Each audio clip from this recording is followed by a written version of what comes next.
Hello students, welcome back to other video. अगर आप लोग बीए बीएससी बीकॉम कर रहे हैं और 5th सेमेस्टर में हैं और 2026 में एग्जाम देने वाले हैं तो आज की ये वीडियो सिर्फ आपके लिए है। आज की वीडियो में मैं लेकर आ गई हूँ बीए बीएससी बीकॉम के 5th सेमेस्टर के को curricular paper analytic ability and digital awareness का पूरा 100 MCQs आप लोगों के एग्जाम के लिए, ऑल यूनिवर्सिटी के लिए। आप चाहे बीए करते हो, बीएससी करते हो या बीकॉम करते हो, तीनों ही स्ट्रीम के लिए जो को करिकुलर पेपर कराया जाता है हर यूनिवर्सिटी में, वो सेम कराया जाता है। तो मैंने पिछले 3-4 साल के पेपर को देखने के बाद ये वीडियो आप लोगों के लिए बनाई है, जिसमें वो सारे इंपॉर्टेंट MCQs इंक्लूड किए हैं जो इस बार 2026-27 के एग्जाम में हर यूनिवर्सिटी में आने वाला है। तो चलिए बिना देर किए वीडियो स्टार्ट करते हैं और आपके इम्पोर्टेंट MCQs को देखते हैं, क्योंकि जो आपका पेपर होता है वो OMR शीट पर कराया जाता है। तो देखिए, आपका पहला इंपॉर्टेंट क्वेश्चन है किताब पढ़ना, यानी किताब का संबंध पढ़ना से है तो भोजन का संबंध किससे है। तो जब हम किताब को पढ़ते हैं तो भोजन को खाते हैं, ये बात याद रखिएगा। तो किताब का संबंध पढ़ना से है तो भोजन का संबंध खाना से है। तो ऑप्शन नंबर 3 आपका राइट आंसर है। देखिए, आपके एग्जाम में ऐसे ही क्वेश्चंस आएंगे, तो पूरे 100 MCQs मैंने रखा है इस वीडियो के अंदर। जैसे जैसे क्वेश्चंस आप लोगों के एग्जाम में आते हैं को करिकुलर 5th सेमेस्टर में, बिल्कुल वही क्वेश्चंस मैंने इसमें रखा है। पिछले 3-4 सालों के एग्जाम के पेपर को देखने के बाद जो जो क्वेश्चंस उसमें आए हुए हैं वही क्वेश्चंस और उससे रिलेटेड इंपॉर्टेंट क्वेश्चन जो आपके एग्जाम में आ सकते हैं, जो वेरी इंपॉर्टेंट है 100%, वो मैं आपको बता रही हूँ। तो देखिए, अगला क्वेश्चन है, यदि टुडे को हम UPEBZ लिखें तो मंडे को कैसे लिखा जाएगा। तो देखो, इसमें जो क्वेश्चंस होंगे रीजनिंग से भी आपके क्वेश्चंस आ जाते हैं, analytic ability and digital awareness में। तो कुछ यहाँ पर ट्रिक्स होती हैं, दिमाग नहीं लगाना है, केवल ट्रिक्स लगाना है। अब वो ट्रिक्स क्या है, ध्यान से सुनिए। टुडे को UPEBZ लिखते हैं। अब आप सोचेंगे हम टुडे को ऐसे कैसे लिख सकते हैं, तो यहाँ पर ट्रिक क्या है मेरे प्यारे स्टूडेंट्स, देखिए। आप अपने पेपर पर पीछे लिख लेना A to Z पेंसिल से और सबके सामने नंबरिंग कर लेना। इंग्लिश अल्फ़ाबेट में आपको 26 लेटर्स मिलते हैं। तो A के सामने 1, B के सामने B के सामने 2, C के सामने 3, D के सामने 4, इस तरीके से Z तक आप लिखोगे तो 26 होगा। फिर देखो, T के बाद इंग्लिश अल्फ़ाबेट में आ जाता है U, तो U लिख दिया टुडे को। O के बाद आता है क्या, P, MNOP आता है ना, P। D के बाद इंग्लिश अल्फ़ाबेट में E आता है तो यहाँ E लिखा हुआ है। A के बाद B आता है तो B लिखा है। Y के बाद Z आता है तो यहाँ Z लिखा है। तो अब मंडे को हम कैसे लिखेंगे, देखो, M के बाद N और O के बाद P, N के बाद O, D के बाद E, A के बाद B, Y के बाद Z, NPOEBZ। तो ऑप्शन नंबर A देखो, NPOEBZ, ऑप्शन नंबर A आपका राइट आंसर है। चलिए अगला इंपॉर्टेंट क्वेश्चन देखते हैं। आपका अगला इंपॉर्टेंट क्वेश्चन है 5 × 4 = 20, 6 × 5 = 30, तो 7 × 6 बराबर क्या होगा। तो आपको पहाड़ा पढ़ना है। आप 5 चौक को 20 पढ़ते हो, 5 छक्का 30 पढ़ते हो, तो 7 छक्का 42, 42। ऑप्शन नंबर 3 आपका, ऑप्शन नंबर C आपका राइट आंसर है। ऐसे ही क्वेश्चंस आएंगे जैसे जैसे मैं बता रही हूँ, बस आपको देखते रहना है, क्योंकि यही क्वेश्चंस आपके एग्जाम में आने वाले हैं। जितने भी बच्चे हमारे 2026 में को करिकुलर का पेपर देने वाले हैं, उनके लिए ये वीडियो इम्पोर्टेंट है। पिता का पुत्र मेरे पिता का क्या है, तो मेरे पिता का पुत्र मेरे पिता का क्या है, तो वो मैं ही हो गया। ठीक है, मैं अपने पिता का पुत्र या मैं अपने पिता की पुत्री, तो मैं अपने पिता की क्या लगूंगी, तो मेरे पिता मेरे क्या हैं, तो मैं उनका पुत्र हूं, तो मैं ही हो गया। ऑप्शन नंबर C राइट है। चलिए अगला देखते हैं। दिल्ली, भारत का संबंध दिल्ली से, तो फ्रांस का संबंध किससे है। यहाँ कैपिटल दे रहा है, भारत की कैपिटल दिल्ली है, तो फ्रांस की कैपिटल क्या है, पेरिस है। ऑप्शन नंबर B राइट है। अब देखो, अगला है 1, 4। ये इस तरीके का क्वेश्चन एग्जाम में बहुत ज़्यादा आता है। ये क्वेश्चन आपके लिए बहुत इंपॉर्टेंट है। आपका एक पद दे रहा है, एक श्रृंखला दे रही है। देखिए, यहाँ पर एक श्रृंखला दे रहा है 1 4 9 6 अगला पद क्या होगा, क्वेश्चन मार्क किया हुआ है, यहाँ पर क्या आएगा। तो इसको हल करने की ट्रिक सुनो मेरे प्यारे स्टूडेंट्स। यहाँ पर आपको गैप चेक करना है, हर एक जो ये नंबर आप देख रहे हैं उसके बीच गैप क्या है। एक यहाँ पर 1 है, यहाँ पर 4 है, इनके बीच 3 का गैप है। और देखो 4 से 9 के बीच में 5 का गैप है, तो 3 और फिर 5, 9 और 16 इनके बीच में गैप कितना है, देखो 9 के बाद 10 आएगा, 11 12 13 14 15 16, 7 का गैप है। कितना गैप है, 7। तो आप देखो ये सब विषम संख्या आ रहा है। 1 के बाद 2, 2 आता है आपका सम, फिर 3, 3 के बाद 4 आ जाता है, वो भी सम है, फिर 5, फिर 6 जब आएगा 5 के बाद तो वो भी सम है, तो फिर 7, 7 के बाद अगर हम नंबर में देखें डिजिट में तो 8 आता है, 8 भी एक सम संख्या है। 8 के बाद 9 आता है जो कि एक विषम संख्या है। तो आपको क्या करना है, 16 और 9 को जोड़ देना है। 16 और 9 को जब आप जोड़ेंगे तो 25 आ जाएगा। 16 और 9 को आप जोड़ कर ही देख लीजिए, 25 आपका आ जाएगा। तो ऑप्शन नंबर जो सी है वो आपका राइट आंसर है। चलिए अगला इंपॉर्टेंट क्वेश्चन देखते हैं। दिन का संबंध रात से, तो खुशी का संबंध किससे है, गुस्सा से, दुख से, नींद से, तो खुशी का संबंध दुख से है। ऑप्शन नंबर जो आपका बी है वो राइट आंसर है। अगला है श्रृंखला पूरी करें। यहाँ पर एक श्रृंखला दिया है, देखो इस तरीके का क्वेश्चन मैं आपसे कह रही हूँ ना, बार बार ये इंपॉर्टेंट है, एग्जाम में आएगा।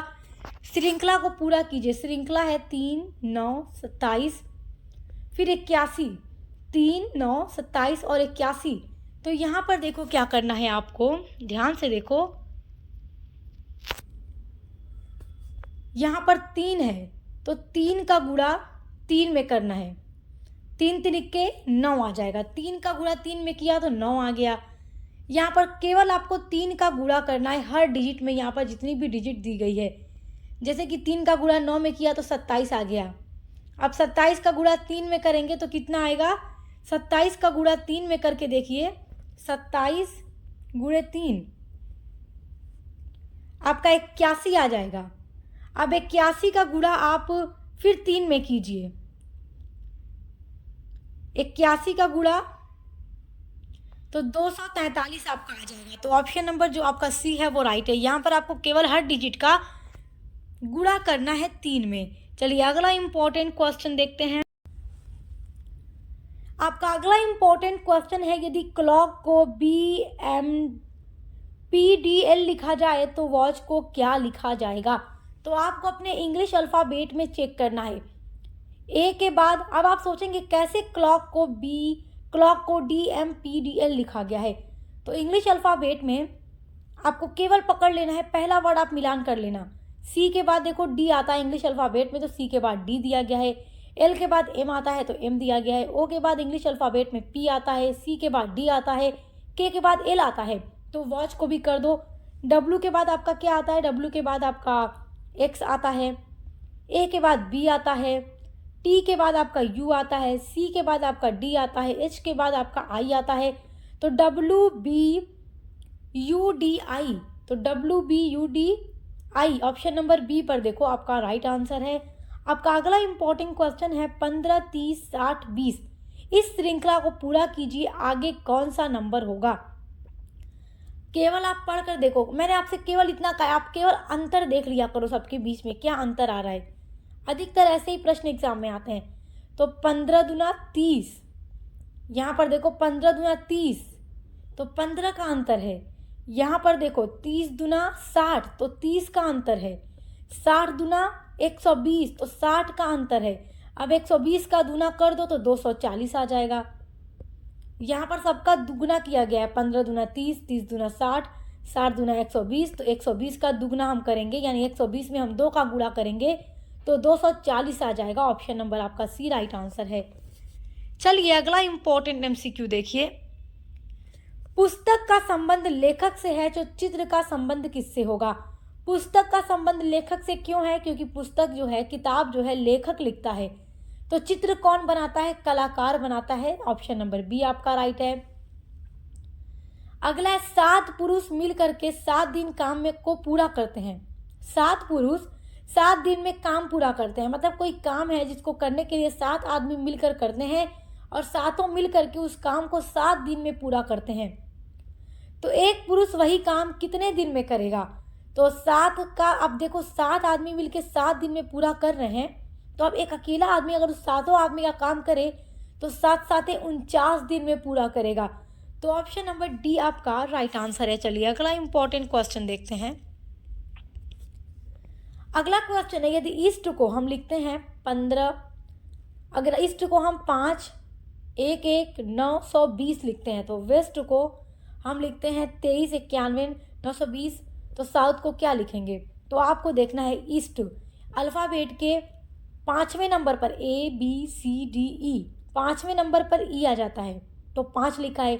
ए हमारा आता है पहले नंबर पे, तो यहाँ 1 लिखा है। एस आता है 19 नंबर पे और टी आता है 20 नंबर पे। अब डब्लू आता है 23 नंबर पे, ई आता है 5 नंबर पे, एस आता है 19 नंबर पे, टी आता है 20 नंबर पे। तो साउथ को कैसे लिखेंगे? देखो साउथ इंग्लिश अल्फ़ाबेट को चेक करना है। मैंने आपको ट्रिक बताई है ना कि इंग्लिश में आपको अल्फ़ाबेट लिख लेना है अपने पेपर के पीछे, वहाँ पे रफ वर्क करने के लिए दिया जाता है, पेंसिल से लिख लीजिएगा और सबके सामने नंबरिंग कर लीजिएगा। एस को देखिए कितने नंबर पे आया है, आता है आपका 19 नंबर पे। ओ आपका आता है कितने नंबर पे? 15 नंबर पे। आपका यू आता है कितने नंबर पे? 21 नंबर पे। आपका टी आता है 20 नंबर पे और आपका एच आ जाता है देखिए 8 नंबर पे। तो 19, 15, 21, 20, 8, यही आपका होगा राइट। तो ऑप्शन में देख लीजिए, ऑप्शन में देखिए दिया भी है 19, 15, 21, 20, 8, यहाँ 15 होगा, तो ऑप्शन नंबर बी आपका राइट है। अगला है, यदि पेन को 16, 514 लिखते हैं तो बुक को क्या लिखेंगे? तो पी आता है अल्फ़ाबेट के 16 नंबर पे, ई आता है 5 नंबर पे, एन आता है 14 नंबर पे, तो लिख दिया। बुक को कैसे लिखोगे? ए के बाद बी 2 नंबर पे आता है, ओ आता है आपका 15 नंबर पे, फिर ओ है तो 15 हो जाएगा, के आता है आपका 11 नंबर पे। 2, 15, 15, 11 बुक को लिखेंगे, तो ऑप्शन में देख लो 2, 15, 15, 11, ऑप्शन नंबर ए राइट है। एग्जाम में ऐसे क्वेश्चंस आते हैं और बहुत ईजी होते हैं सॉल्व करना, तो इस वीडियो को आप एंड तक देख लेंगे तो आप सारे क्वेश्चंस को सॉल्व कर लेंगे। चलिए देखते हैं अगला क्वेश्चन आपका अगला क्वेश्चन है, यदि इंडिया, अगर हम इंडिया को लिखते हैं JOEJB, तो चाइना को कैसे लिखेंगे? तो फिर आपको इंग्लिश अल्फ़ाबेट की ही यहाँ पर हेल्प लेनी है, केवल इंग्लिश अल्फ़ाबेट की हेल्प लेनी है। अधिकतर प्रश्नों में आई के बाद इंग्लिश अल्फ़ाबेट में जे आता है, एन के बाद ओ आता है, डी के बाद ई आता है, आई के बाद जे आता है, ए के बाद बी आता है। तो चाइना को देख लो, सी के बाद आपका डी आ जाएगा, एच के बाद देखो आपका क्या आ जाएगा? आई आ जाएगा, तो डी आई। आई के बाद आपका हो जाएगा जे, एन के बाद आपका हो जाएगा ओ और ए के बाद आपका हो जाएगा बी, तो DIJOB। तो DIJOB ऑप्शन नंबर ए आपका राइट आंसर है। अगला क्वेश्चन है, राम श्याम का भाई है, तो राम और श्याम दोनों भाई हैं, इस ऐसे भी क्वेश्चंस एग्जाम में आते हैं। और जो श्याम है वो मोहन का पिता है। अब श्याम के फादर कौन है? श्याम मोहन का पिता है, तो मोहन जो है श्याम का बेटा है। समझिए इस प्रश्न को, ऐसे क्वेश्चंस बहुत इजी हो जाएंगे। ऐसे क्वेश्चंस आपको सॉल्व करना है ना, आप केवल अपना नाम लिख लो, अपने फादर का नाम लिख लो, भाई का नाम लिख लो, सॉल्व हो जाएगा। अब देखो राम श्याम 2 भाई हैं, क्या है? भाई। अब श्याम का बेटा है मोहन, श्याम का बेटा मोहन है, तो राम और मोहन का आपस में क्या संबंध होगा? तो जब राम श्याम भाई हैं और श्याम का बेटा मोहन है, तो आपके पिताजी के जो भाई हैं आपके चाचा लगते हैं। तो मोहन का पिता जब श्याम है तो श्याम का भाई राम है, तो मोहन के पिता के भाई राम है, तो पिता के भाई चाचा लगेंगे। तो ऑप्शन नंबर बी आपका राइट है, चाचा। चलिए अगला क्वेश्चन देखिए। अगला इंपॉर्टेंट क्वेश्चन है, ए बी की माँ है। ए जो है माँ है, बी जो है बेटी है। अब देखो ए बी की माँ है, तो आप इसको पता कैसे लगाओगे? बी सी का पिता है। यहाँ पर देखिए, ए जो है बी की माँ है और बी जो है सी का पिता है, तो यानी कि सी का पिता बी और फिर बी की माँ ए, तो फिर ए का सी के साथ क्या संबंध होगा? तो सी का संबंध होगा ए के साथ दादी का। आपके पिताजी जो हैं, पिताजी की जो माँ है वो आपकी दादी लगती हैं। तो आपको समझ नहीं आ रहा है ना, तो आपको केवल ऐसे ही एग्जाम में हल करना है। बता देती हूँ, यहाँ ए दे रहा है, ए बी की माँ है, तो ए की जगह आप लिख लो माँ, बी की जगह आप अपना नाम लिख लो कि ये मैं हूँ, और बी मेरी माँ है, ए मेरी माँ है। अब बी जो है सी का पिता है, तो सी हो गया बेटा बी का, तो बी का बेटा सी। तो अब सी और ए का संबंध ज्ञात करना है, तो आपके पिताजी की जो माँ होगी वो आपकी दादी लगेंगी। तो ऑप्शन नंबर बी राइट है, दादी। अगला इंपॉर्टेंट क्वेश्चन है, किसी व्यक्ति की बहन का पुत्र उस व्यक्ति का क्या होगा। किसी व्यक्ति की बहन, आपकी बहन का बेटा आपका क्या लगेगा, भांजा लगेगा। तो किसी व्यक्ति की बहन का बेटा जो होता है वो भांजा लगता है, तो ऑप्शन नंबर सी राइट है, भांजा। अगला क्वेश्चन देखिए, पिता की पत्नी आपकी क्या होगी। ये क्वेश्चन इंपॉर्टेंट है, पिता की पत्नी आपकी क्या होगी। आपके पिताजी की पत्नी आपकी मदर होंगी, माँ होगी आपकी। तो देखो आपकी माँ होगी, ऑप्शन नंबर देखो बी आपका राइट है। अगला वेरी इंपॉर्टेंट क्वेश्चन है, एक व्यक्ति पूर्व की ओर 20 मीटर चलता है, फिर बाएं मुड़कर 10 मीटर, तो अब वो किस दिशा में है। तो ये आपको हल करना बहुत आसान है। देखो आप इसको कैसे हल करोगे। आप इसको हल करने के लिए देखो क्या करोगे। एक व्यक्ति है जो पूरब की दिशा में चलता जा रहा है, मान लो कि वो पूरब की दिशा में चलता जा रहा है, चलते चलते वो बाएं मुड़ गया, तो बाएं मुड़ गया वो अपने पूरब से चलते चलते। तो जब हम पूरब दिशा से चलते चलते अपने बाएं मुड़ेंगे तो हम अपने उत्तर दिशा में चले जाएंगे, और यदि दाएं मुड़ेंगे तो दक्षिण दिशा में चले जाएंगे। तो बाएं मुड़ता है, बाएं मुड़कर 10 मीटर चल रहा है, तो वो किस दिशा में अब जा रहा है, तो वो उत्तर दिशा में जा रहा है। ऑप्शन नंबर ए आपका राइट है। आपका अगला इंपॉर्टेंट क्वेश्चन है 5, 11, 23, 47, तो अगला पद क्या होगा।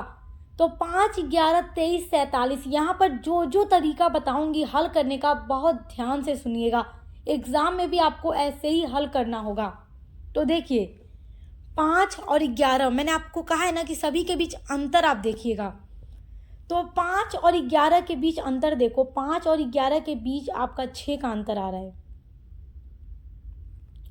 अब 11 और 23 के बीच में आप अंतर निकालो, 11 और 23 के बीच में आपका कितना अंतर आएगा, 12 का अंतर आएगा। अब 23 और 47 के बीच में आपका अंतर आएगा 24 का।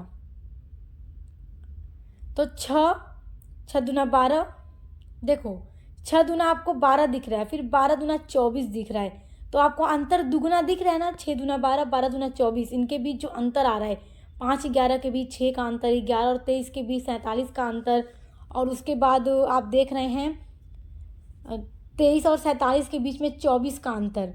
तो फिर आपको क्या करना है, सभी का आप अंतर देख रहे हैं, तो 47 के बाद आप क्या करिए, ऐसी गिनती लाइए जिसके बीच दुगना का अंतर हो। मतलब देखो 47 का आप 24 का दुगना कर दो, देखो अंतर सभी का दुगना आ रहा है, 6, 12, 24, 6, 12, 24, 6 दूना 12, 6 दूना 12, 12 दूना 24, तो 24 दूना करोगे तो कितना आएगा, 48। तो 48 का अंतर आना चाहिए, जब दुगना का अंतर आ रहा है तो 48 का अंतर आना चाहिए। तो अब 47 और 48 को आप जोड़ोगे तो कितना आएगा, 47 और 48 को आप जोड़ोगे तो 95 आ जाएगा। तो वही अगला पद यहाँ 95 होगा। 47 के बाद जो अगला पद होगा यहाँ क्वेश्चन मार्क की जगह 95 होगा। तो ऑप्शन नंबर ए आपका राइट है। चलो अगला क्वेश्चन देखो, 2, 6, 12, 20, 30 में अगला पद क्या होगा। अब इनके बीच आपको फिर से अंतर देखना है, 2 और 6 के बीच में आपको कितना अंतर दिख रहा है, कितना अंतर दिख रहा है, 4 का। 2 और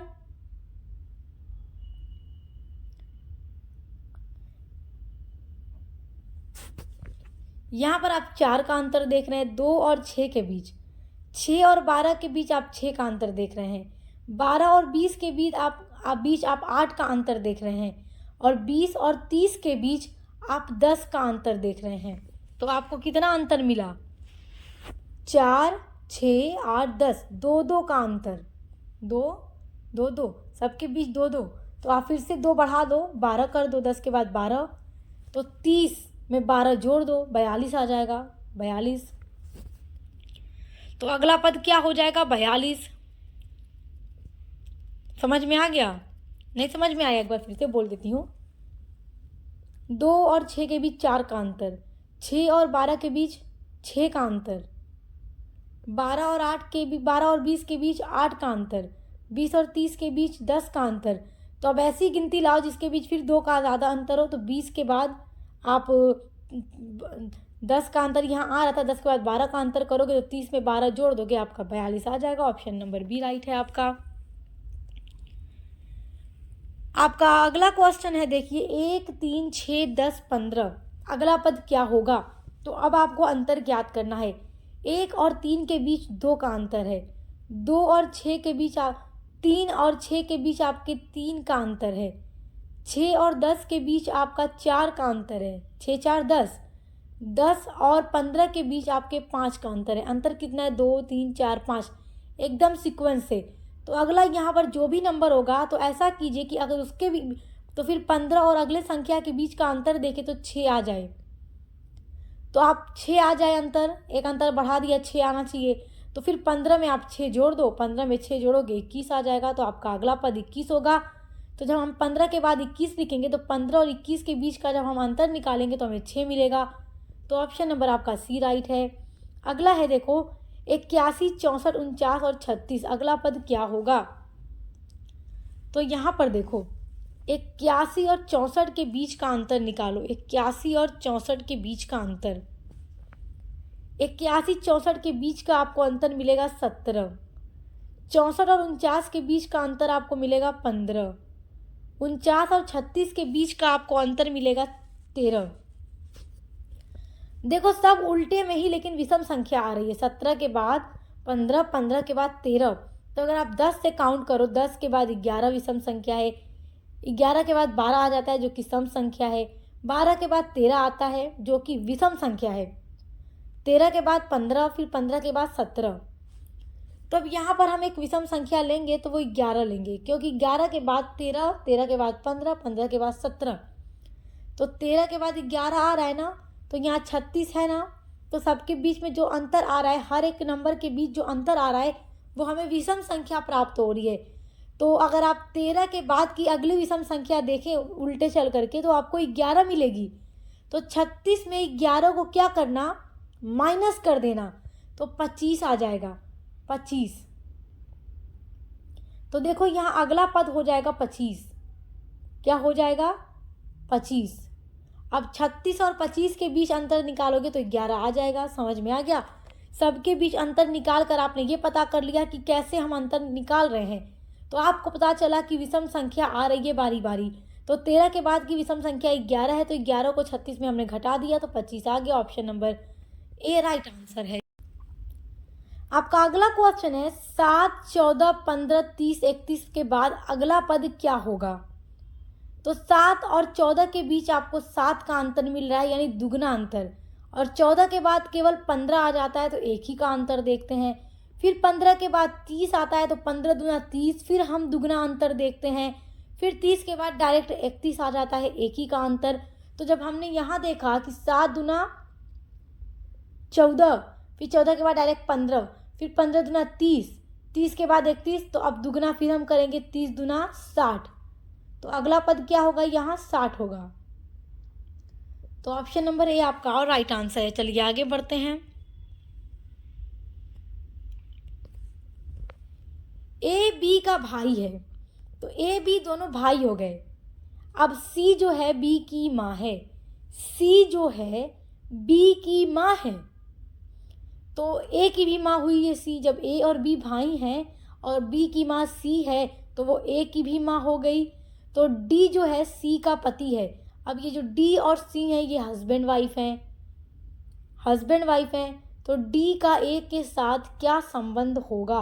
तो डी और ए के बीच का संबंध होगा बाप बेटे का, तो पिता लगेगा। डी जो है डी पिता लगेगा। जब ए बी भाई हैं और बी की माँ सी है और सी का हस्बैंड डी है, तो डी और ए का संबंध क्या होगा? पिता का संबंध होगा, पिता और बेटे का। तो ऑप्शन नंबर ए राइट है। अगला क्वेश्चन है किसी व्यक्ति की पत्नी के भाई की बेटी उस व्यक्ति की क्या होगी? मतलब कोई आदमी है, उसकी जो वाइफ है, उसकी वाइफ का जो भाई है, भाई की जो बेटी है, तो उस वाइफ की क्या लगेगी? भतीजी लगेगी, तो इसलिए वह उसके हस्बैंड की भी भतीजी लगेगी। तो किसी व्यक्ति के पत्नी, यानी कि आप अपना एग्जाम्पल ले सकते हो कि आपके मम्मी की जो भाई की बेटी है वो आपके मम्मी की भतीजी लगती है, तो वो आपके पिताजी की क्या लगेगी, भतीजी ही लगेगी। तो ऑप्शन नंबर ए आपका राइट है, भतीजी। अगला इंपॉर्टेंट क्वेश्चन आपका है, एक्स जो है वाई का पुत्र है। तो यहाँ एक्स जो है वो बेटा है, एक्स जो है वाई का पुत्र है, तो वाई पिता हो गया और एक्स बेटा हो गया। और वाई जो है जेड की बहन है। अब ये वाई जो है जेड की बहन है, तो वाई की बहन कौन है, जेड। तो जेड और एक्स के बीच में क्या संबंध होगा, तो जेड और एक्स का संबंध क्या होगा, देखो एक्स जो है बेटा है, एक्स जो है वाई का पुत्र है, तो वाई हो गया पिता। यहाँ पर अगर हम वाई जो है जेड की बहन है, जेड की बहन, तो वाई आपकी देखो क्या हो गई, जेड वाई अगर आपकी मम्मी हो गई, वाई को अगर हम पिता ना मानकर माँ माने तो ठीक होगा, वाई माँ हो गई और एक्स बेटा, एक्स बेटा हो गया। अब वाई जेड की बहन है तो वाई का भाई हो गया जेड। तो आपकी माँ का जो भाई है वो आपका क्या लगता है, मामा लगता है। तो ऑप्शन नंबर सी राइट है। चलिए अगला देखते हैं। पिता के पिताजी की पत्नी आपकी क्या है, पिता के पिताजी, तो हमारे पिताजी के जो पिताजी हैं वो हमारे दादा लगते हैं और पिताजी के पिताजी की पत्नी हमारी दादी लगती हैं। तो ऑप्शन नंबर ए आपका राइट आंसर है। अगला इंपॉर्टेंट क्वेश्चन है, घड़ी में 3:15 पर कोण कितना होगा, तो 7.5 डिग्री। ऑप्शन नंबर ए आपका राइट आंसर है।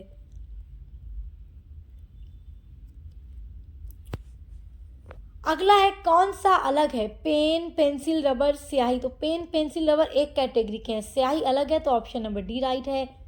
अगला है, ए की रैंक ऊपर से 15 है और नीचे से 20, तो कुल छात्रों को ज्ञात कीजिए।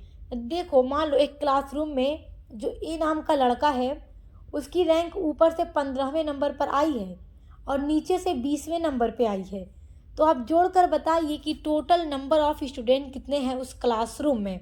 तो इसको हल करने की ट्रिक है, ए की रैंक जब पता हो ऊपर से भी और नीचे से भी, मतलब किसी भी छात्र छात्रा की अगर हमें रैंक ऊपर और नीचे दोनों से पता हो, तो इसको हल करने की ट्रिक है कि दोनों को जोड़ दिया जाए। 15 और 20 को जोड़ दिया गया तो जोड़ने पर आ गया 35। अब 35 में आपको एक माइनस कर देना है तो आ जाएगा 34। अब एक हम माइनस क्यों कर रहे हैं, क्योंकि जो 15 है रैंक, ए की रैंक 15 है ऊपर से और नीचे से 20, तो हमने इसको 2 बार काउंट किया, नीचे से 20 भी लिया ऊपर से 15, तो 2 बार काउंट किया, तो 2 बार करेंगे तो 35 आएगा और उसमें से एक घटा देंगे तो 34 आ जाएगा। तो जब हमें ऊपर और नीचे दोनों से रैंक पता हो तो दोनों को जोड़ने के बाद एक घटा देंगे तो टोटल नंबर ऑफ स्टूडेंट यानी कुल छात्रों की संख्या पता चल जाएगी। तो ऑप्शन नंबर बी राइट है, 34 यानी 34। अगला इंपॉर्टेंट क्वेश्चन है, किसी छात्र की रैंक ऊपर से 12वीं और नीचे से 19वीं है तो कुल छात्रों की संख्या कितनी होगी। किसी क्लासरूम में एक बच्चे की रैंक ऊपर से 12वें नंबर पे आई है और नीचे से वो 19वें नंबर पे है, तो आप कैसे पता लगाओगे। तो ट्रिक मैंने आपको बताया, जब भी रैंक आपको ऊपर से भी पता हो और नीचे से भी पता हो तो उसको जोड़ दीजिए। तो आप जोड़ेंगे 19 और 20 को, 19 और 20 को जोड़िए, सॉरी 19 और 20 नहीं, 19 और 12, 19 और 12 को जोड़िए, 19 और 12, 19 और 12 को आप जोड़ेंगे तो आपको मिलेगा 31। 31 में आप एक घटा दो तो आपका हो जाएगा 30 हो जाएगा। यही ट्रिक है हल करने की, जब रैंक ऊपर और नीचे से पता हो तो दोनों को जोड़ने के बाद जितना आए उसमें से एक घटा दो, तो आपने 19 और 12 को जोड़ा तो 31 आपको प्राप्त हुआ, 31 में एक घटा दो 30, तो छात्र जो टोटल हैं उस क्लासरूम में वो कितने हैं, 30 हैं। ऑप्शन नंबर ए राइट है। अगला, एक लड़के की रैंक ऊपर से 18वीं और नीचे से 7वीं है, कक्षा में कुल कितने छात्र हैं। तो इस तरीके के बहुत सारे प्रश्न आएंगे। तो देखिए एक छात्र की यानी एक लड़का की रैंक ऊपर से 18 नंबर पे है और नीचे से 7 नंबर पे, तो 18 प्लस आपको क्या करना है, 7 करना है, तो आपका हो जाएगा 25। 18 और 7 आप करेंगे तो 25 हो जाएगा। तो अब मैंने आपको बताया कि रैंक ऊपर की भी पता हो नीचे की भी पता हो, दोनों का सम कर दीजिए, जोड़ दीजिए। जोड़ने पर जितना प्राप्त हो, तो हमें प्राप्त हुआ 18 और 7 को जोड़ने पर 25। तो अब 25 में हम एक घटा देंगे तो हमें 24 प्राप्त होगा। तो उस क्लासरूम में टोटल नंबर ऑफ स्टूडेंट यानी कुल छात्रों की संख्या 24 है। ऑप्शन नंबर ए राइट है। आप सोच रहे होंगे कि मैम क्यों घटा देते हैं, तो देखो, जब हम लड़के की रैंक ऊपर से 18 भी ले रहे हैं, नीचे से 7 भी ले रहे हैं, तो वो 2 बार काउंट हो रहा है, 2 बार जोड़ रहे हैं ना उसको, ऊपर से भी नीचे से भी, तो जाहिर सी बात है उसको एक बार घटाएंगे, तो ऑप्शन नंबर आपका ए राइट है, 24। चलिए अगला क्वेश्चन देखिए। अगला क्वेश्चन है, किसी लड़के की रैंक नीचे से 10वीं है और ऊपर से 21वीं, तो कुल छात्र कितने हैं उस क्लासरूम में, तो आप जोड़ दो, 20 और 10 आप जोड़ दोगे 31 हो जाएगा।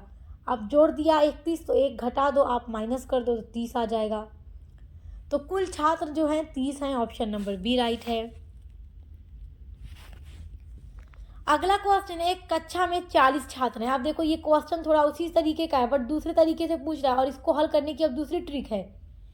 अब यहाँ पर एक कक्षा में 40 छात्र हैं, आपको दे रहा है, पहले यहाँ पर आपको ज्ञात करना था, रैंक दी जा रही थी ऊपर से भी और नीचे से भी, बट यहाँ पर दे रहा है एक कक्षा में 40 छात्र हैं और यदि राम उस क्लासरूम का एक स्टूडेंट है और राम की रैंक ऊपर से 15वीं है, तो नीचे से उसकी रैंक क्या होगी। देखो मैंने आप लोगों को बताया, रैंक अगर ऊपर और नीचे से दोनों पता हो तो दोनों को जोड़ दो, जोड़ने के बाद जितना प्राप्त हो उसमें से एक को माइनस कर दो, जो आएगा वो आपके टोटल नंबर ऑफ स्टूडेंट यानी कि कुल छात्रों की संख्या होगी। अब यहाँ पे जो प्रश्न कह रहा है कि एक क्लासरूम में 40 छात्र हैं और राम की रैंक ऊपर से 15 नंबर पे आई है, तो नीचे से उसकी रैंक क्या होगी वो हमें नहीं पता है, तो वो हमें पता लगाना है। तो हम कैसे पता लगाएंगे, इसका फॉर्मूला क्या है, देखो 40 और 15 के बीच आप माइनस करोगे, 40 और 15, 40 में आप 15 घटा दोगे, कितना आएगा 5, कितना आपका आ रहा है 25 आ रहा है, 40 में 15 घटाने पर 25 आ रहा है। अब 25 में एक जोड़ना है, एक जोड़ना है, पहले हम एक घटा रहे थे ना, अब एक जोड़ेंगे तो 26 आ जाएगा। तो टोटल स्टूडेंट कितने हैं क्लास, नीचे से रैंक कितनी आ रही है राम की, 26 नंबर पे वो नीचे से है। अगला एक कक्षा में 50 छात्र हैं, श्याम की रैंक नीचे से 8वीं है, तो उसकी रैंक ऊपर से क्या होगी। तो वहाँ पर भी वही फार्मूला लगेगा, जितने छात्रों की संख्या दी गई है उतने में से आपको जो रैंक दी गई है वो घटा देना है। तो 50 में से जब आप 8 घटाएंगे तो आपको 42 मिलेगा। अब 42 में आप एक जोड़ दीजिए, क्योंकि रैंक हमें नीचे से दी गई है ऊपर से पता लगाना है, तो एक जोड़ेंगे तो 43 होगा, तो ऑप्शन नंबर सी राइट है। जब दोनों रैंक दे ऊपर और नीचे से, तो जोड़ने के बाद एक घटा देंगे तो कुल नंबर छात्रों का पता चल जाएगा। लेकिन जब टोटल नंबर दे दे स्टूडेंट का कि इतने छात्र हैं, ऊपर से या नीचे से रैंक इतनी है, तो एक रैंक आपको पता लगाना होगा। तो उस कंडीशन में जितने टोटल छात्र होंगे और जो रैंक दी होगी वो घटाने के बाद जितना प्राप्त हो उसमें एक जोड़ देंगे, तो आपको नीचे से या ऊपर से रैंक पता चल जाएगी जो आपको ज्ञात करना होगा।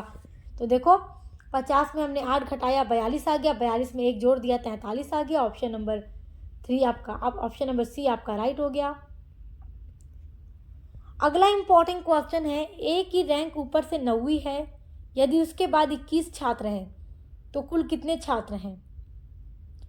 तो ऊपर से ए की रैंक 9 नंबर पे है और 9 उसके बाद टोटल 21 बच्चे हैं क्लासरूम में, तो आपको 21 और 9 को जोड़ देना है, 30 आपको प्राप्त होगा। तो टोटल बच्चे 30 हैं। ऑप्शन नंबर आपका सी राइट है। देखो हमने यहाँ पर ए को 2 बार नहीं जोड़ा है, तो इसलिए यहाँ पर केवल जितने भी बच्चे दिए गए जोड़ देंगे, आपका प्राप्त हो जाएगा। तो ए की रैंक ऊपर से 9 है, उसके बाद फिर क्लासरूम में 21 बच्चे हैं, तो 9 और 21 को जोड़ दिया, 30 प्राप्त हो गया, तो कुल छात्र हैं 30। अगला क्वेश्चन है, एक लड़के की रैंक ऊपर से 11वीं है, यदि उसके बाद 18 छात्र हैं तो कुल छात्र कितने हैं। यदि एक लड़के की रैंक ऊपर से 11वीं है, ऊपर से कितने नंबर पे है?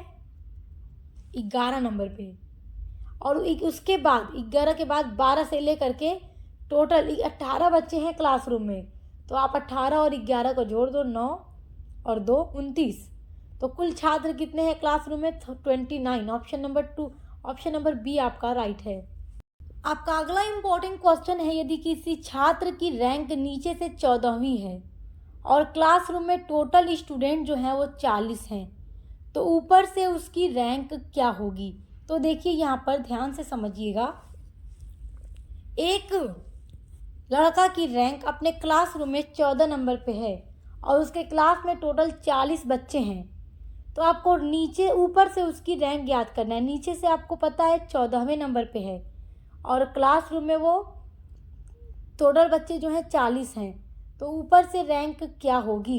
तो जब आपको एक रैंक दी गई हो नीचे से और टोटल बच्चे भी बता दिए जाएं कि इतने बच्चे क्लासरूम में हैं, तो ऊपर से रैंक हम कैसे पता लगाएंगे? तो 40 में 14 को माइनस कर देंगे तो आपको प्राप्त होगा, देखिए 40 में अगर हम 14 को घटा दें तो हमें देखो 26 प्राप्त होगा। तो ये अब 26 जो प्राप्त हो रहा है, हम इसमें एक को जोड़ देंगे, तो 26 में जब एक जोड़ेंगे तो 27 हो जाएगा, तो ऊपर से उसकी रैंक होगी 27 नंबर पे। अब यहाँ पर एक और बात सुनिएगा, अगर क्वेश्चन ये उलट कर दे कि किसी छात्र की रैंक ऊपर से 14 नंबर पे है और टोटल बच्चे 27 हैं, तो नीचे से उसकी रैंक ज्ञात कीजिए, तो भी यही ट्रिक वहाँ पर लगेगी, यही फार्मूला आपको अप्लाई करना है। अब देखो अगला क्वेश्चन है, एक कक्षा में 60 छात्र हैं, मोहन की रैंक ऊपर से 23वीं है, उसके बाद कितने छात्र हैं? तो एक कक्षा में 60 बच्चे हैं और मोहन की रैंक 23 नंबर पे है ऊपर से, तो उसके बाद कितने बच्चे हैं क्लासरूम में? तो आपको कैसे पता लगाना है? देखो 60 में आप 23 को घटा दोगे, जितना आपको प्राप्त होगा 60 में आप 23 को घटा दो,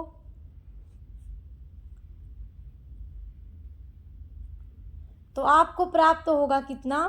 37।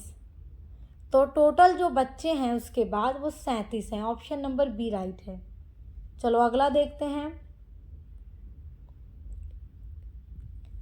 ए की रैंक ऊपर से 5वें नंबर पर और बी की रैंक नीचे से 10वें नंबर पर, यदि दोनों के बीच में 20 छात्र हैं तो कुल छात्र कितने हैं? एक क्लास में ए नाम का लड़का है जो ऊपर से 5वीं रैंक पर आया है और बी नाम का लड़का 10वीं रैंक पर आया है, और इन दोनों के बीच में 20 बच्चे हैं। कितने बच्चे हैं? 20 बच्चे। तो आपको यहाँ पर एक ट्रिक लगा देनी है। देखो ये 5वें नंबर पे है, ये 10वें नंबर पे नीचे से, तो दोनों को जोड़ दो, 15 हो गया। बीच में इन दोनों के कितने बच्चे हैं? 20, तो जोड़ दो 20 5 20 15 35, तो ऑप्शन नंबर बी आपका राइट आंसर है। चलिए अगला क्वेश्चन देखते हैं। एक छात्र की रैंक ऊपर से 16वीं है, यदि कुल छात्र 45 हैं तो नीचे से उसकी रैंक क्या होगी? तो 16 में 45, अगर रैंक दी हो एक तरफ से, यानी ऊपर से रैंक आपको दी गई है और छात्र की संख्या भी दी गई है, नीचे से रैंक निकालने के लिए आपको जितने बच्चे दिए गए हों कुल छात्रों को, कुल छात्र में से दी हुई रैंक को घटा देना है। तो जब आप 45 में से आप घटाएंगे 16, तो आपको मिलेगा 29। अब 29 में आपको एक जोड़ देना है, तो आपका हो जाएगा 30। तो नीचे से छात्र की रैंक 30 नंबर पे होगी, तो ऑप्शन नंबर सी आपका राइट आंसर है। आपका अगला इम्पोर्टेंट क्वेश्चन है, यदि किसी व्यक्ति की रैंक नीचे से 6वें नंबर पर है और यदि उसके पहले 25 व्यक्ति हैं, तो कुल कितने व्यक्ति हुए? तो उसके पहले 25 लोग हैं और नीचे से वो 6 नंबर पे आ रहा है, तो 25 और 6 को जोड़ दो, 25 और 6 को जोड़ोगे 31 होगा, तो कुल व्यक्ति की जो संख्या है वो 31 है। ऑप्शन नंबर आपका बी राइट है। अगला क्वेश्चन है, एक कक्षा में 38 छात्र हैं, यदि सीमा की रैंक नीचे से 12वें पर है तो ऊपर से क्या होगी? तो एक कक्षा में 38 छात्र हैं, तो छात्रों की संख्या में से सीमा की रैंक को हटा दीजिए। 38 में से जब आप 8 में से 2 जाएगा, आपका हो जाएगा 6, यहाँ पर 2 में से 3 में से 2 जाए 26, अब एक आपको 26 में मतलब दी हुई संख्या में से दी हुई रैंक को घटा देंगे, जितना प्राप्त होगा उसमें 1 को जोड़ देंगे, तो आपका हो जाएगा 27। तो ऑप्शन नंबर सी राइट है।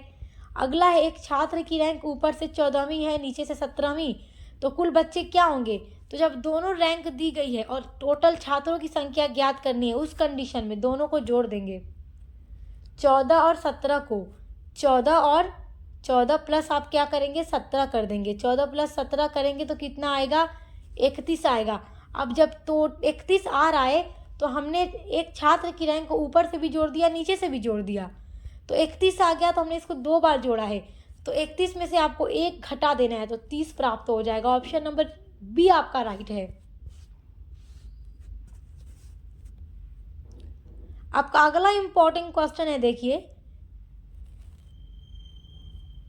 कंप्यूटर के भौतिक भागों को क्या कहते हैं? भौतिक भागों का मतलब जिन्हें हम छू सकते हैं या देख सकते हैं, तो वो हार्डवेयर होता है, और जिन्हें हम छू नहीं सकते वो सॉफ्टवेयर होता है। तो यहाँ भौतिक भागों की बात हो रही है, तो hardware, option number B right है। अगला है, निम्न में से कौन सा इनपुट डिवाइस है? इनपुट डिवाइस, तो मॉनिटर, प्रिंटर, ये तो आपका हो जाता है आउटपुट डिवाइस। कीबोर्ड आपका इनपुट डिवाइस है, ऑप्शन नंबर सी राइट है।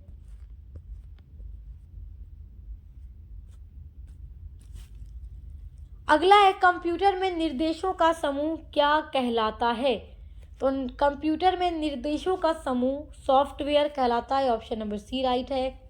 अगला है, निम्न में से कौन सिस्टम सॉफ्टवेयर है? तो यहाँ पर MS word, MS excel, Windows, Photoshop, तो विंडोज़ जो है ये आपका सिस्टम सॉफ्टवेयर है, ऑप्शन नंबर सी आपका राइट आंसर है। चलिए अगला इंपॉर्टेंट क्वेश्चन है, CPU का पूरा नाम क्या है? यानी कि CPU का फुल फॉर्म, तो central processing unit, option number A आपका राइट है।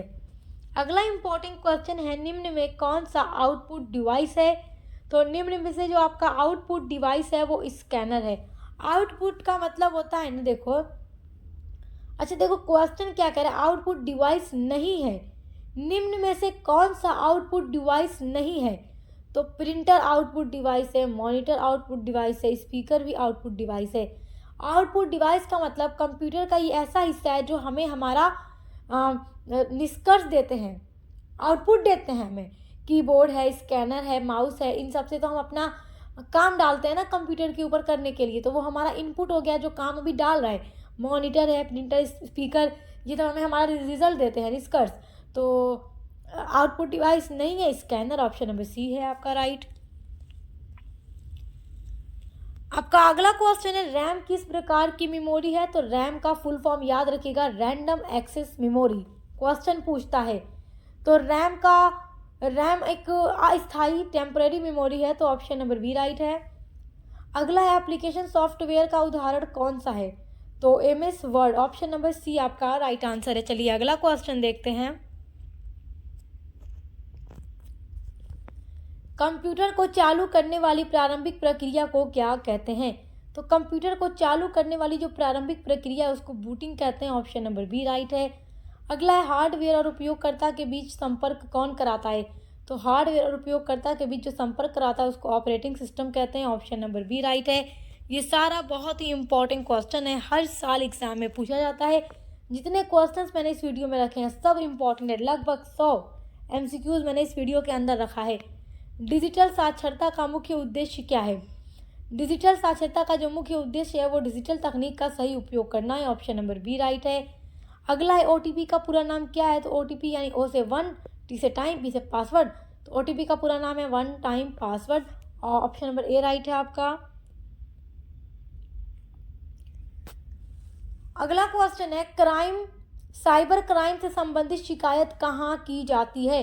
तो साइबर क्राइम से रिलेटेड जो भी शिकायत होती है, कंप्लेन होती है, उसको cybercrime.gov.in में की जाती है, तो ऑप्शन नंबर सी राइट है आपका।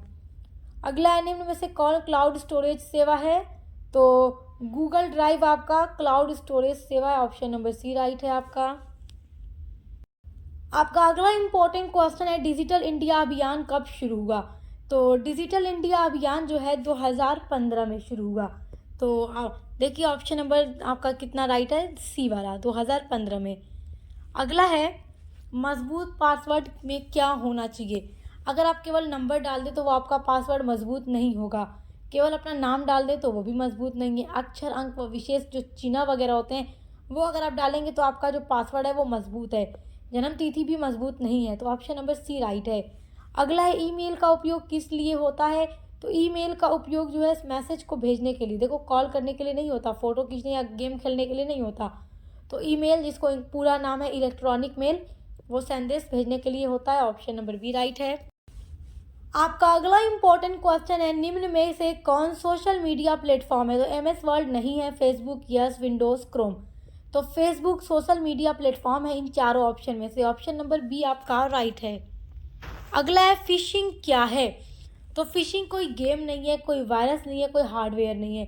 फिशिंग का मतलब है धोखाधड़ी द्वारा जानकारी या चुराना। तो अगर कोई धोखाधड़ी के द्वारा जानकारी चुराता है, लीक करता है, तो वो फिशिंग है। ऑप्शन नंबर सी राइट है। अगला है यूपीआई का पूरा नाम क्या है? तो unified payment interface. Option number A right है आपका। बहुत इंपॉर्टेंट क्वेश्चन है।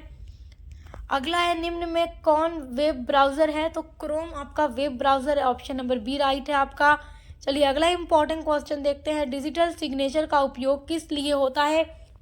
तो डिजिटल सिग्नेचर का उपयोग दस्तावेज की सत्यता के लिए किया जाता है। सत्यता के लिए, दस्तावेज की सत्यता के लिए। ऑप्शन नंबर बी राइट है।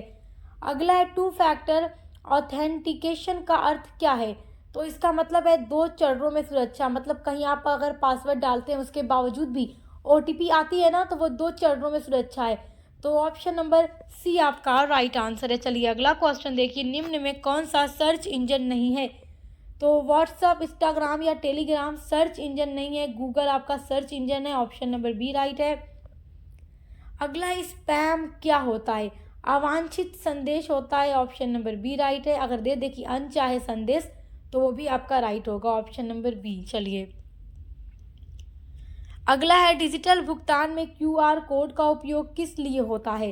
तो डिजिटल भुगतान में पेमेंट करने के लिए QR कोड को स्कैन करके किया जाता है। तो ऑप्शन नंबर बी राइट है। अगला है निम्न में से साइबर सिक्योरिटी से जुड़ा है, निम्न में कौन सा साइबर सिक्योरिटी से जुड़ा है? तो एंटीवायरस। ऑप्शन नंबर ए आपका राइट आंसर है। अगला आपका इम्पोर्टेंट क्वेश्चन है, ऑनलाइन बैंकिंग का लाभ क्या है? तो ऑनलाइन बैंकिंग का लाभ है समय की बचत। ऑप्शन नंबर ए राइट है। अगला है फेक न्यूज़ क्या होती है? फेक न्यूज़ होती है झूठी सूचना। ऑप्शन नंबर सी आपका राइट आंसर है। आपका अगला इम्पोर्टेंट क्वेश्चन है, डिजिटल डेटा को सुरक्षित रखने की प्रक्रिया क्या कहलाती है? तो डिजिटल डेटा को सुरक्षित रखने की प्रक्रिया एन्क्रिप्शन कहलाती है। ऑप्शन नंबर सी आपका राइट आंसर है। ये क्वेश्चन आपके लिए बहुत ही इम्पोर्टेंट है, सारे क्वेश्चंस इम्पोर्टेंट हैं। मोबाइल ऐप किस प्लेटफॉर्म से डाउनलोड होते हैं? तो अगर आपको कोई भी ऐप डाउनलोड करना होता है अपने मोबाइल में, तो आप किस ऐप से डाउनलोड करते हो? प्ले स्टोर से करते हो। तो ऑप्शन नंबर बी राइट है, प्ले स्टोर। अगला है निम्न में से कौन सरकारी डिजिटल सेवा है? तो अमेजॉन, फ्लिपकार्ट, नेटफ्लिक्स नहीं है, तो कौन है? Digital locker. तो DigiLocker. Option number C right है। अगला है ऑनलाइन सर्चिंग का उदाहरण, ऑनलाइन लर्निंग का उदाहरण कौन सा है? तो आपको ऑनलाइन पढ़ाई करनी है तो आप किस में जाते हो? क्लासरूम में, प्लेग्राउंड में, लाइब्रेरी में या यूट्यूब पर? तो यूट्यूब पे आप लोग आते हो अपनी पढ़ाई करने के लिए, हमारे चैनल को सर्च करते हो, देखते हो, पढ़ते हो। तो ऑप्शन नंबर बी यूट्यूब आपका राइट आंसर है। अगला इम्पोर्टेंट क्वेश्चन आपका है, देखिए डिजिटल फुटप्रिंट का अर्थ क्या है? तो ऑनलाइन गतिविधियों का रिकॉर्ड करना। ऑप्शन नंबर बी राइट है। अगला है मालवेयर क्या है? तो ये एक हानिकारक प्रोग्राम होता है जो कंप्यूटर को नुकसान पहुंचाता है। तो ऑप्शन नंबर सी आपका राइट आंसर है। अगला इम्पोर्टेंट क्वेश्चन है, सोशल मीडिया का सही उपयोग क्या है? तो सोशल मीडिया का सही उपयोग करना जानकारी साझा करना है। तो ऑप्शन नंबर सी राइट है। अगला है निम्न में कौन वीडियो कॉन्फ्रेंसिंग ऐप है? तो जूम आपका वीडियो कॉन्फ्रेंसिंग ऐप है। ऑप्शन नंबर ए आपका राइट आंसर है। अगला इम्पोर्टेंट क्वेश्चन है, डिजिटल लेन देन में सबसे सुरक्षित क्या है? तो गोपनीय जानकारी सुरक्षित रखना। ऑप्शन नंबर सी आपका राइट है। अगला है कुकी क्या है?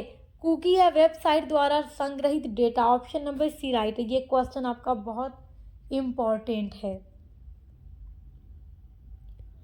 अगला है साइबर बाइलिंग किससे जुड़ा है?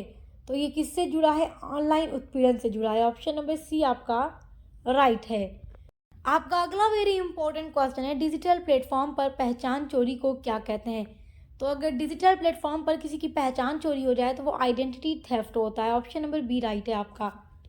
चलिए अगला क्वेश्चन देखिए, निम्न में कौन सुरक्षित ब्राउजिंग का तरीका है? तो HTTPS वेबसाइट, इससे पता चलता है कि जो वेबसाइट है वो सुरक्षित है। तो ऑप्शन नंबर बी राइट है। अगला ई कॉमर्स का क्या मतलब है? ई कॉमर्स का मतलब है ऑनलाइन खरीदारी करना। देखो आजकल आप फ्लिपकार्ट, मिंत्रा या अमेज़ोन से शॉपिंग करते हो, मीशो से शॉपिंग करते हो, तो वो एक ई कॉमर्स प्लेटफॉर्म है जिस पर से आप शॉपिंग करते हो। ई कॉमर्स का मतलब ही है कि ऑनलाइन आप खरीदारी कर रहे हैं किसी भी चीज़ की, तो वो आपका ई कॉमर्स के अंदर ही आ जाता है। तो ऑप्शन नंबर ए आपका राइट आंसर है। चलिए अगला देखते हैं, डिजिटल वॉलेट का उदाहरण कौन सा है? तो Paytm. Option number A right है। अगला है, साइबर अपराध की सूचना क्यों ज़रूरी है? तो इसकी सूचना ज़रूरी है अपराध को रोकने के लिए। ऑप्शन नंबर बी आपका राइट आंसर है। अगला क्वेश्चन है, मजबूत गोपनीयता सेटिंग का लाभ क्या है? तो सुरक्षा। ऑप्शन नंबर बी राइट है आपका। अगला क्वेश्चन है, डिजिटल मीडिया का उदाहरण कौन सा है? तो website. Option number C right है। अगला है, ऑनलाइन फॉर्म भरते समय क्या सावधानी रखना चाहिए? तो सही जानकारी भरना चाहिए। ऑप्शन नंबर बी राइट है। चलिए अगला देखते हैं, डिजिटल अवेयरनेस का क्या अर्थ है? तो डिजिटल अवेयरनेस का मतलब होता है, देखो इसका मतलब होता है डिजिटल ज्ञान व सुरक्षा। ऑप्शन नंबर बी राइट है। अगला है, बैकअप का क्या अर्थ है? तो डेटा सुरक्षित कॉपी। ऑप्शन नंबर बी आपका राइट आंसर है। अगला है, निम्न में से कौन फ्री ईमेल सर्विस है? तो Gmail. Option number A right है। अगला है, डिजिटल धोखाधड़ी से बचने का सही तरीका क्या है? तो इसका सही तरीका है सतर्क रहना। ऑप्शन नंबर सी आपका राइट है। अगला है, निम्न में से ऑनलाइन आइडेंटिटी क्या है? तो ऑनलाइन आइडेंटिटी है आपका user name. Option number B आपका राइट आंसर है। सो स्टूडेंट्स, आज की वीडियो में मैंने आप लोगों को वो सारे इंपॉर्टेंट MCQs बता दिए हैं जो इस बार एग्जाम में आप लोगों के आने वाले हैं 2026-27 में ऑल यूनिवर्सिटी में BA BSc BCom के 5th सेमेस्टर को करिकुलर में। तो लगभग 100 MCQs मैंने आप लोगों को बताए हैं जो आपके एग्जाम में पूरी गारंटी इस बार आएगा। तो आप इस वीडियो को देखकर पूरा तैयार कर लीजिए, और साथ ही साथ आपका जो एग्ज़ाम का पेपर है, अगर आप वो देखना चाहते हैं कि एग्ज़ाम का पेपर कैसा आता है, पेपर में कैसे क्वेश्चन, देखो पेपर में यही क्वेश्चन आएंगे, क्योंकि पिछले 3-4 सालों के पेपर को देखने के बाद मैंने ये वीडियो आपकी बनाई है। तो अगर आप पेपर भी देखना चाहते हैं, एक बार पेपर का फॉर्मेट देखना चाहते हैं, तो वीडियो अपलोड है, लिंक आपको मिल जाएगी इसी वीडियो के डिस्क्रिप्शन बॉक्स में, देख लीजिएगा। आप मिलते हैं अगली वीडियो के साथ।